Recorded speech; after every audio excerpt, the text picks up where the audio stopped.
안녕하십니까? 강동 성심병원 감염관리실에서 근무하는 박혜진입니다. 이번 시간에는 주니엄 기구의 소독과 멸균에 대해서 함께 공부하도록 하겠습니다. 목차입니다.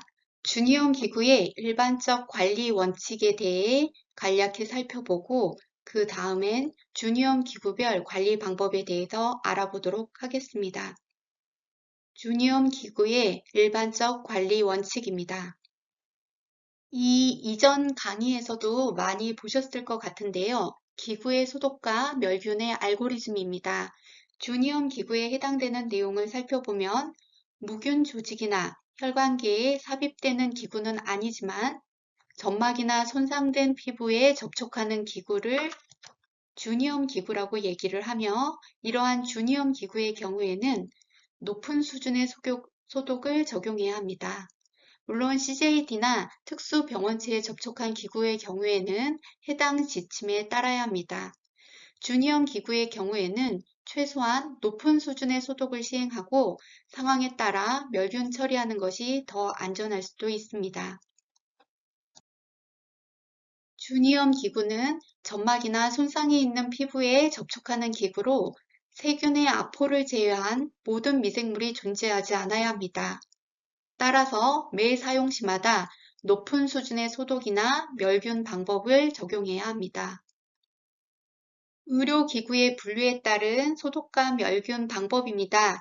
주니엄 기구에 해당되는 의료기구는 내시경, 호흡치료기구, 마취기구, 그리고 대장학문 기능 검사 카테터나 심폐소생백 마스크 등 점막에 접촉하는 의료기구가 해당이 됩니다.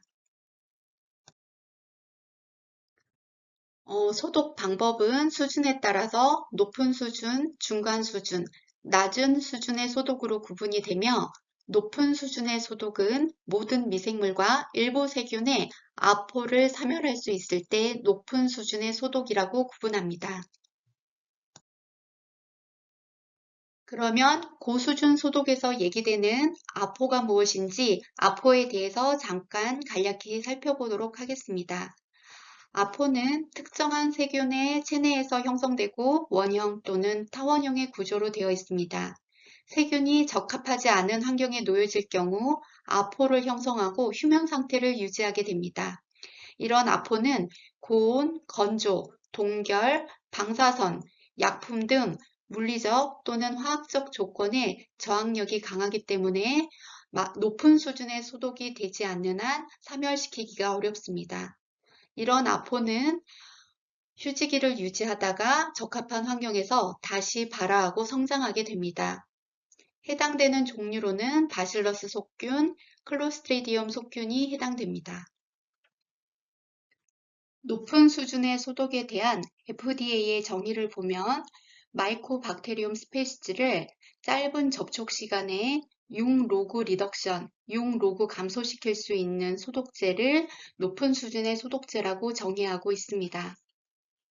6로그 리덕션이 어떤 수치인지에 대해서 보여주는 표인데요. 저희가 보통 소독제에 대해서 이제 팜플렛이나 이런 안내문 이런 걸 보게 되면 99.9% 사멸이다. 99.99% 사멸이다. 이런 얘기를 아마 선생님들께서도 많이 들으셨을 것 같습니다.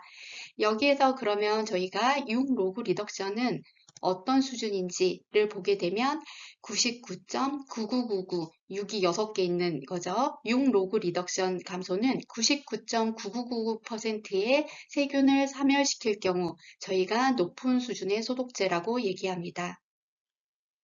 의료기관 사용기구 및 물품의 소독 지침에 대한 보건복지부 고시를 보게 되면 주니엄 기구의 대상은 점막이나 손상이 있는 피부에 접촉하는 기구로 호흡치료기구, 마취기구, 내시경 등이 여기에 속한다고 되어 있고 소독 수준은 세균의 아포를 제외한 모든 형태의 미생물을 파괴시키는 높은 수준의 소독이 요구된다. 정의되어 있습니다.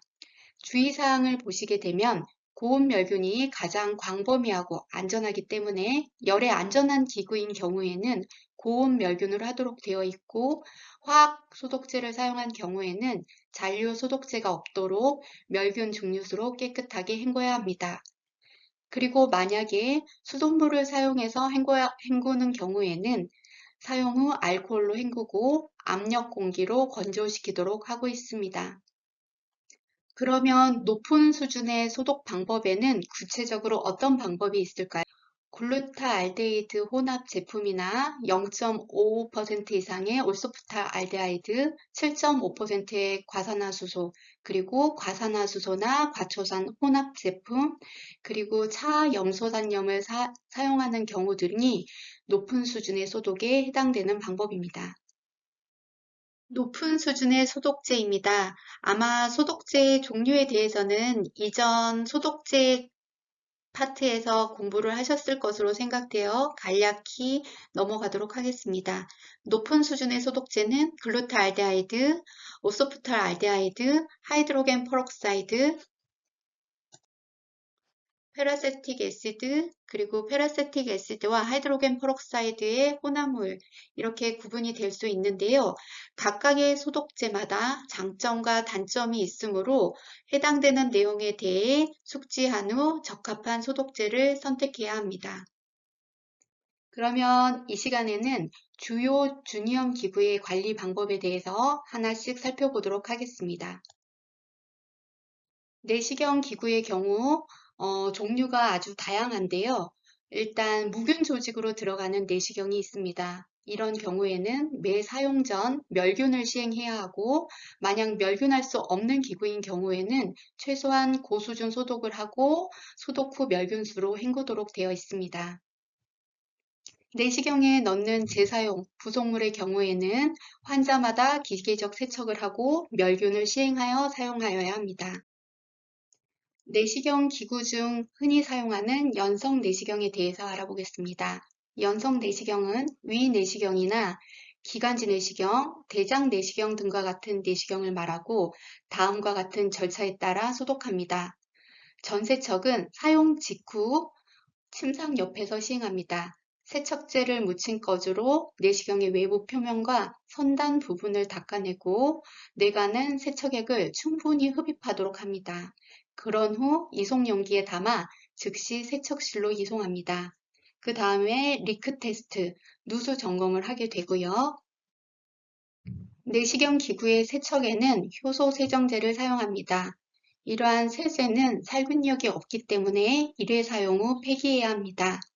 모든 채널을 꼼꼼하게 세척하고 내시경 부속품의 경우에는 작은 틈이 있을 수 있기 때문에 수기 세척이 어려운 경우 초음파 세척기를 이용하면 좀 더 적절하게 세척을 할 수가 있습니다. 재사용 세척솔의 경우에는 사용 후 높은 수준의 소독이나 멸균을 시행해서 사용합니다. 그 다음 단계는 소독입니다. 소독제가 내강을 포함한 내시경의 모든 면에 완전히 접촉되도록 침적해야 합니다. 소독제를 재사용하는 경우에는 유효 농도가 유지되는지 모니터링이 필요합니다. 내시경 기구에 사용하는 소독제의 경우 높은 수준의 소독제로 공인된 기관에서 허가된 제품을 사용해야 합니다. 권장 시간은 제조사에서 제시한 조건을 준수하여 적용해야 합니다. 접촉 시간에 예를 들어서 온도 조건이 포함되어 있다면 해당 온도 조건까지 모두 준수해서 적용할 수 있도록 해야겠습니다. 그리고 모든 의료기구마다 기구에 적합한 소독제가 있는데 해당 기구에 이 소독제가 적합한지 확인 후 사용할 수 있도록 해야 합니다. 그리고 의료기구에 이 소독제가 완전히 침족할 수 있도록 푹 담가서 적용이 돼야 되고요. 소독제를 사용할 때마다 최소 유효 농도가 적절한지 확인하는 과정이 필요하며 많은 제품에서 테스트 스트립을 사용해서 점검하도록 되어 있습니다. 점검 주기는 회사에서 권장하는 기준을 준수하여 사용하도록 합니다. 내시경 시술과 소독이 이루어지는 장소는 이런 고수준 소독제가 사용되기 때문에 환자와 의료진이 안전하도록 설비가 되어야 합니다. 그래서 환기 시스템이나 배기 덕트 등이 잘 갖춰진 공기 교환 장비가 잘 갖춰진 장소에서 시행되도록 해야 하고요. 그리고 내시경 재처리를 담당하는 직원은 기구별 재처리 방법에 대해서 교육을 하고 그리고 정기적으로 제대로 하고 있는지 확인하는 과정이 필요합니다. 그리고 멸균제를 다루는 모든 직원에게 생물학적, 화학적, 환경적 위해가 있는 화학물질에 대해서 교육을 하고 적절하게 개인 보호구를 착용할 수 있도록 하는 것이 중요합니다. 그 다음 단계는 헹굼입니다. 멸균수나 필터된 물 또는 수돗물로 헹구고 채널을 관리합니다. 물로 헹군 후에는 70에서 90% 알코올이나 이소프로필 알코올을 통과시킵니다. 이렇게 70에서 90% 알코올로 모든 채널을 통과시킨 후 압력 공기로 건조시켜 건조가 빨리 되도록 도울 수 있습니다. 이런 건조까지의 과정이 지나면 그 다음은 보관 단계입니다. 내시경 전용 보관장에 수직으로 걸어 보관하고 보관장 문은 닫아두며 환기가 잘 되는 곳에 설치하고 습기가 생기지 않도록 관리합니다. 그 다음은 호흡치료 기구에 대해서 알아보도록 하겠습니다. 호흡치료 기구는 점막 접촉 기구와 비접촉 기구로 나누어지는데 점막을 접촉하는지 아닌지에 따라 소독 수준의 차이가 있습니다. 저희가 흔히 사용하는 호흡치료 기구라 하더라도 같은 의료기구라 하더라도 접촉하는 부위에 따라 소독 수준의 차이가 있습니다. 뒤에서 하나씩 살펴보도록 하겠습니다. 우선 산소 가습기에 대해서 알아보도록 하겠습니다.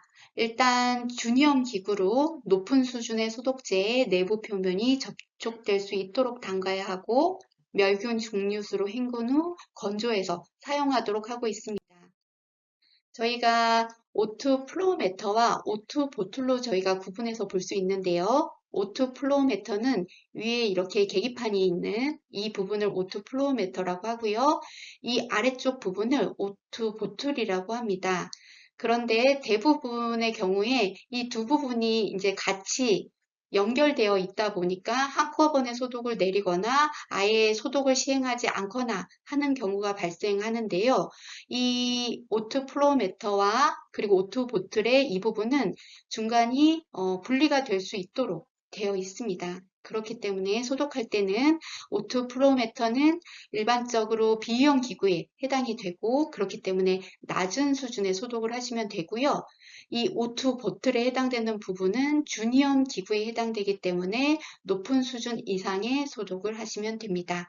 이 부분이 분리되는지를 잘 모르는 경우가 많이 있어서 난감한 경우가 발생하고 이게 어떻게 소독해야 되는지 어려운 경우가 있는데요. 이 부분이 분리가 된다는 부분을 알고 계시면 크게 어렵지 않게 소독 방법을 적용하실 수 있을 것 같습니다. 호흡치료 기구 중 인공호흡기 썰킷에 해당되는 경우는 마찬가지로 준형 기구에 해당이 됩니다. 그렇기 때문에 높은 수준의 소독제에 담그거나 아니면 건조시킨 후 멸균하는 방법 중 선택해서 적용해 볼 수 있습니다. 라링고스콥의 경우에는 라링고스콥 블레이드와 핸들이 구분된다고 보시면 될 것 같습니다.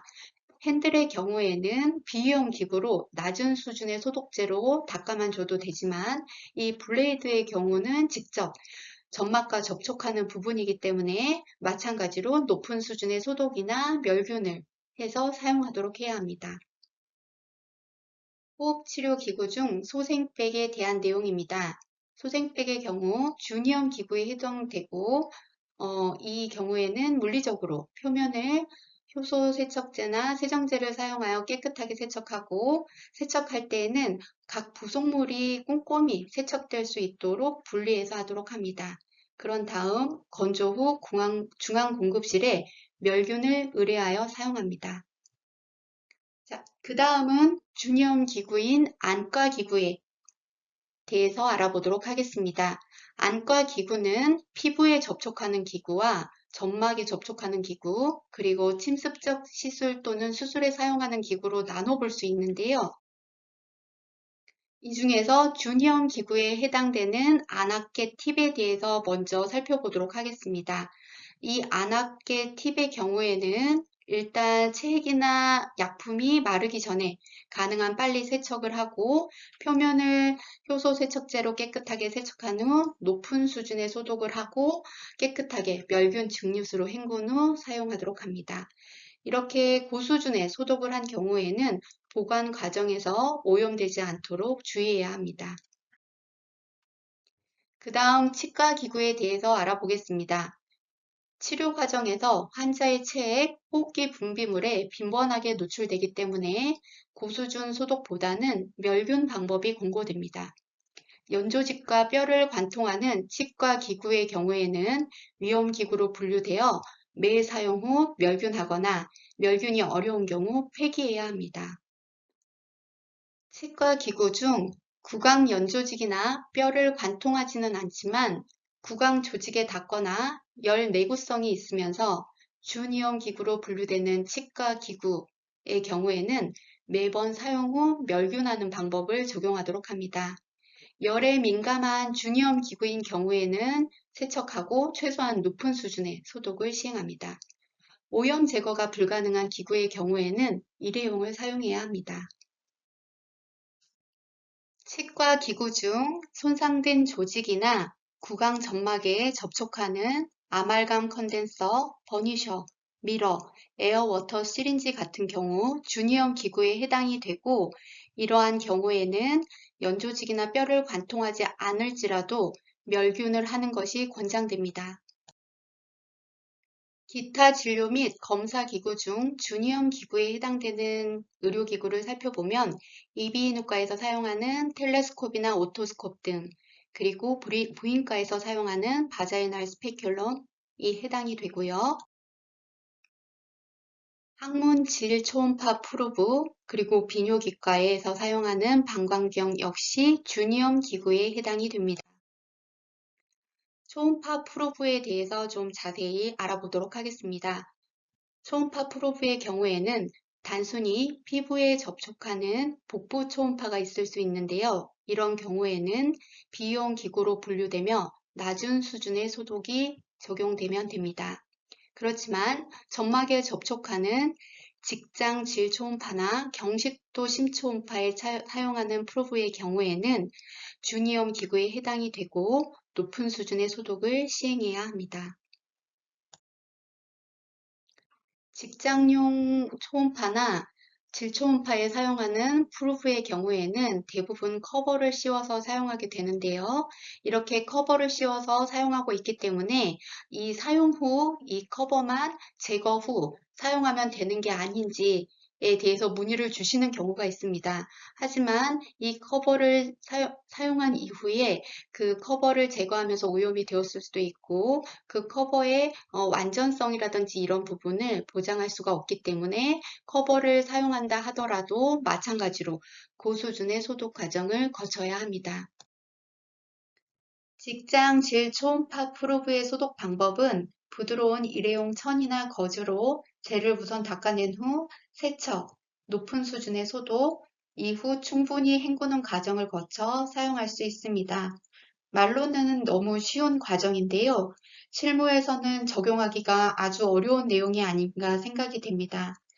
환자마다 이 높은 수준의 소독을 거치기 위해서는 세척에 대한 시간, 그리고 높은 수준 소독제를 적합하게 침적할 수 있는 시간, 그리고 헹구는 시간에 대한 부분, 그리고 이런 모든 이런 세척과 소독을 거치는 동안 이런 해당되는 프로세스를 진행할 수 있는 시설적인 부분에 대한 것이 모두 준비가 되어야지 할 수 있는 부분인데요.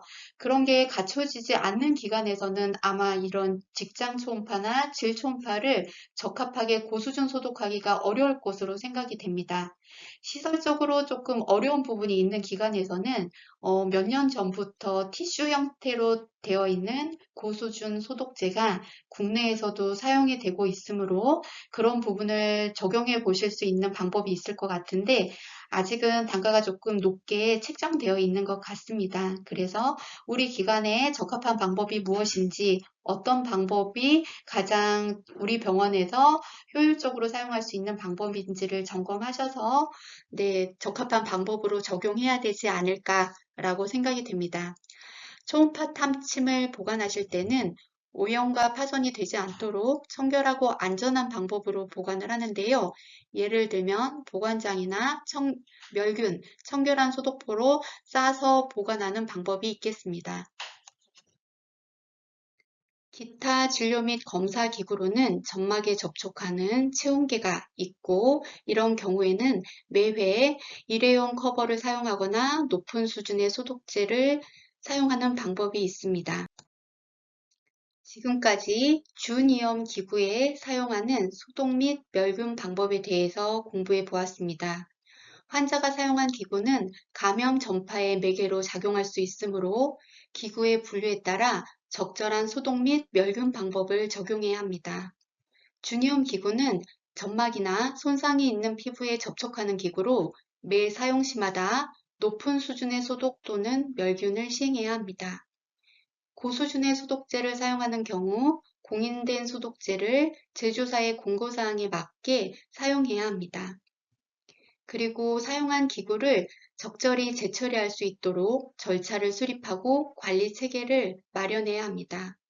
그리고 해당 기구를 관리하는 직원들을 교육과 훈련을 통해 올바르게 수행될 수 있도록 해야 되고, 그리고 제대로 된 방법으로 수행되고 있는지 위험성을 모니터링하고 평가하는 이런 관리 방법이 적용되어야 합니다. 이상으로 준이형 기구의 소독 및 멸균 방법에 대한 강의를 마치도록 하겠습니다.